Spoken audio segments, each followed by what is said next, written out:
You know, it's funny how the smallest things can unravel a relationship. I never thought a simple act of borrowing would lead me to question everything about my bond with my sister. Hi, I'm Emily, and I just turned 32.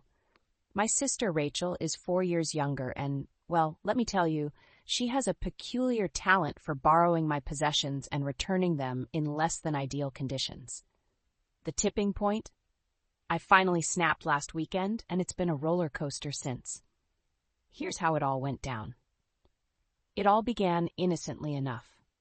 I've always been the kind of big sister who believes in generosity.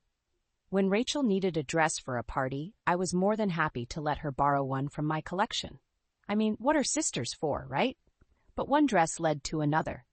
I'd watch her come in with an armful of my clothes, a smirk on her face that made me both grateful and a little unsettled. There was this one incredible white blouse. It was my go-to piece. Just the kind of thing that makes you feel confident, you know? I let her borrow it for a night out, trusting her to be careful. But when she returned it days later, the horror I felt was palpable. There were stains, red wine, and foundation splattered across the fabric like a cruel art project. I confronted her, hoping she'd at least show some remorse. All she did was shrug, saying, "Oops, I didn't notice."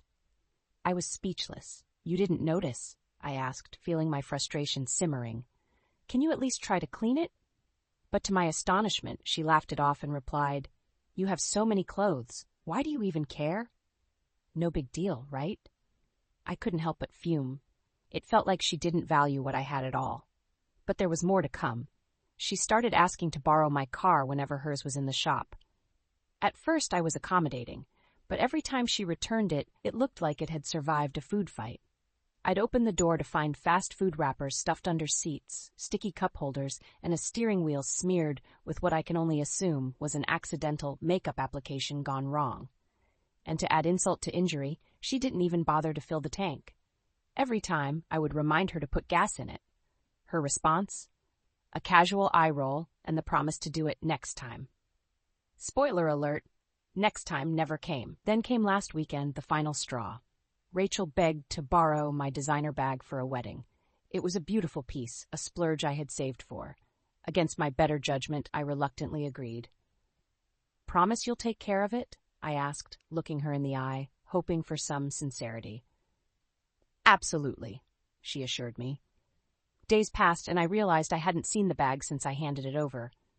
When I finally mustered the courage to ask her about it, she nonchalantly informed me, "Oh, I left it at my friend's place. You can go pick it up." I couldn't believe my ears. "You mean I have to go retrieve my bag because you didn't feel like bringing it back?" That was it. The anger I had been suppressing exploded. I told her she was selfish and careless, that she had no respect for me or my things. It felt good to finally voice my frustration, but her reaction was not what I expected.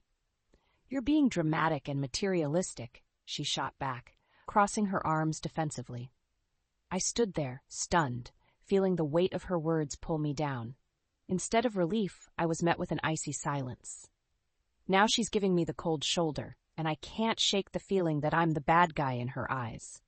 It hurts to think that my sister believes that I'm being unreasonable for wanting her to treat my things with care. So here I am, feeling both broken-hearted and angry, unable to reach out to her, because I just don't know how to explain what I'm feeling without sounding petty. I've always been generous, but now I feel like I've been taken advantage of just because I wanted to be a supportive big sister. So, listeners, I'm left wondering, was I wrong to finally snap after all these years of her borrowing and ruining my things?